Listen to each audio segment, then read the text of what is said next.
আমরা দেখেছি বিগত বছরগুলোতে যে ডাকসু কিভাবে হচ্ছে রাজনৈতিক দলগুলো তাদের ফায়দার তোলার জন্য ডাকসুকে কীভাবে বন্ধ রাখছে, তাদের হচ্ছে তাদের শুধুমাত্র রাজনৈতিক ফায়দার কারণে তারা ব্যবহার করছে ডাকসুকে। কেননা হচ্ছে ডাকসু ঢাকা বিশ্ববিদ্যালয় হচ্ছে বলা যায় বাংলাদেশের একটা প্রতিচ্ছবি। তো সেখান থেকে আসলে নেতৃত্বগুলো তাদের হচ্ছে ক্ষমতায়ন থেকে শুরু করে সব কিছু কিন্তু রাজনীতিতে একটা বড় প্রভাব ফেলে বাংলাদেশের রাজনীতিতে। তো সেই অনুযায়ী আসলে হচ্ছে আমরা চাচ্ছি যে এইটা যেন না হয়। আমরা চাই হচ্ছে আমাদের ডাকসু, ঢাকা বিশ্ববিদ্যালয়ের ডাকসু যেন ছাত্রদের হচ্ছে নিয়ে কাজ করে, ছাত্র অধিকার নিয়ে কাজ করে, সাধারণ ছাত্রদের নিয়ে কাজ করে। তারা যেন কোনোভাবে রাজনৈতিক যে ব্যাপারগুলো শিকার না হয়, বলির যেটা বলে, আর পুনরায় যেন হচ্ছে আবার হচ্ছে রাজনৈতিক দলীয় কুক্ষিগত না হয়। তাদের অধিকারগুলো, তাদের কথা বলার অধিকার, তাদের সব কিছুর অধিকার যেন বানচাল না হয়।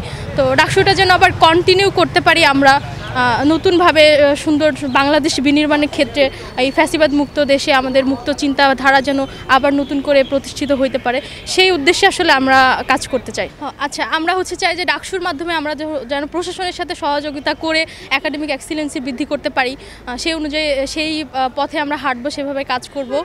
ডাকসুকে কেন্দ্র করে যে বাংলাদেশে একটা বিরাজনৈতিক চিন্তাভাবনা করা হচ্ছে বিভিন্ন দলীয় ইয়ে থেকে, তো সেইগুলো আমরা হচ্ছে চাচ্ছি যে সেগুলো যেন না হয়, সেগুলো নিয়ে আমরা কাজ করব মানে সাধারণ অধিকার রক্ষার জন্য। দেখেন, ইতিমধ্যে কিন্তু ডাকসু নিয়ে একটা মানে পুরো বিশ্ববিদ্যালয় জুড়ে একটা রমরমে পরিবেশ কিন্তু মানে বিরাজ করছে, এবং শুধুমাত্র সেন্ট্রাল না, কেন্দ্রীয় সংসদ বাদেও হল সংসদগুলোতেও কিন্তু খুব বড় একটা জমজমাট আয়োজন কিন্তু চলছে, এবং বিভিন্ন প্রার্থীরা এবং ভোটার সব মিলে একটা উৎসবমুখর পরিবেশই আমরা মনে করছি। এবং যেহেতু দীর্ঘ 6 বছর পরে আবারও ডাকসু ক্যাম্পাসে এসেছে, আমরা খুবই আশাবাদী যে এই ডাকসুর মাধ্যমে যোগ্য নেতৃত্ব উঠে আসুক, এবং যারা মূলত যেই সেক্টরগুলোতে তাদের এক্সেলেন্স রয়েছে, যারা হল সংসদ নিয়ে কাজ করেছে, মানে বিশেষ করে পার্টিকুলার কোনো হল নিয়ে কাজ করেছে, তারা হল সংসদগুলোতে উঠে আসুক।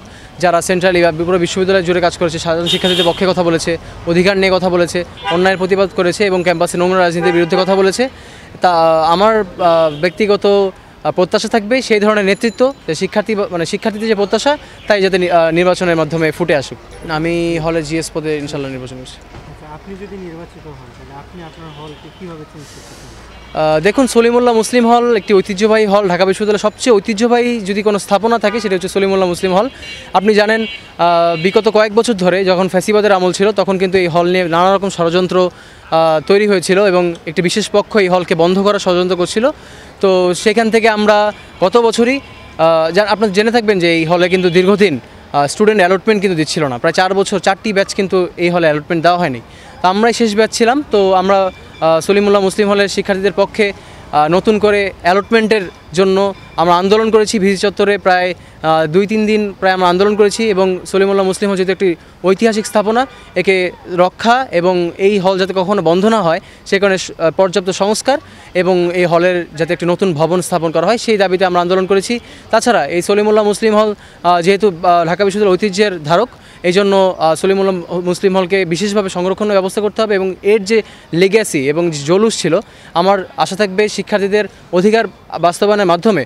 এবং মূলত আমার যে টার্গেট সেটি হচ্ছে হলে যে ধরনের সিট বাণিজ্য হয়, আমি মনে করি সিট বাণিজ্যের যে রাজনীতি রয়েছে সেটি যদি বন্ধ করা যায়, অথবা দলীয় রাজনীতির প্রকোপ থেকে যদি হলকে রক্ষা করা যায়, হলে যে কোনো ধরনের সমস্যার সমাধান হয়ে যাবে, এবং সাধারণ শিক্ষার্থীদের অধিকার যোগ্য নেতৃত্বের মাধ্যমে চলে আসবে, এবং হল সংসদ যদি ফাংশন করতে পারে, ইনশাল্লাহ সলিমুল্লাহ মুসলিম হল যে আগের পুরাতন যে জৌলুস ছিল সেটি ফিরে পাবে। আমি যদি নির্বাচিত হই তাহলে আমাদের সম্মিলিত ঐক্য থেকে, প্যানেল থেকে যে আমরা যে অঙ্গীকার, আমাদের 7টি অঙ্গীকার আছে, সেই অঙ্গীকার নিয়ে আমরা আগাচ্ছি, কাজ করতেছি।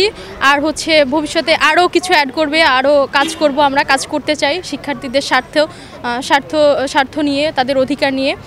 আর হচ্ছে মূলত যে বাংলাদেশের যে একটা বিরাজনৈতিক ছাত্র রাজনীতি নিয়ে যে বিরাজনৈতিক প্রক্রিয়া চলতেছে, তো সেটাকে আসলে সেই উদ্দেশ্যকে হচ্ছে আমরা মানে বানচাল করার জন্য, বা সেই উদ্দেশ্য যেন সফল না হয়, সেই অনুযায়ী আমরা হচ্ছে কাজ করতে চাই সেই ধারাগুলোকে নিয়ে। সেই সাথে ডাকসুটাকে আমরা কন্টিনিউ করতে চাই, যেন এটা পরবর্তীতে বন্ধ না হয় আগের মতো। একাডেমিক পরিবেশ যেন ফিরে আসে, এবং একাডেমিক কার্যক্রম বৃদ্ধি পায়, উন্নত হয় সব কিছুর পরিবেশ থেকে শুরু করে আমাদের হচ্ছে গবেষণা, শিক্ষা, সব কিছুর মান যেন উন্নয়ন হয়, খাবার দাবার সব কিছু, সেই অনুযায়ী আমরা আসলে কাজ করতে চাই সেইগুলো নিয়ে।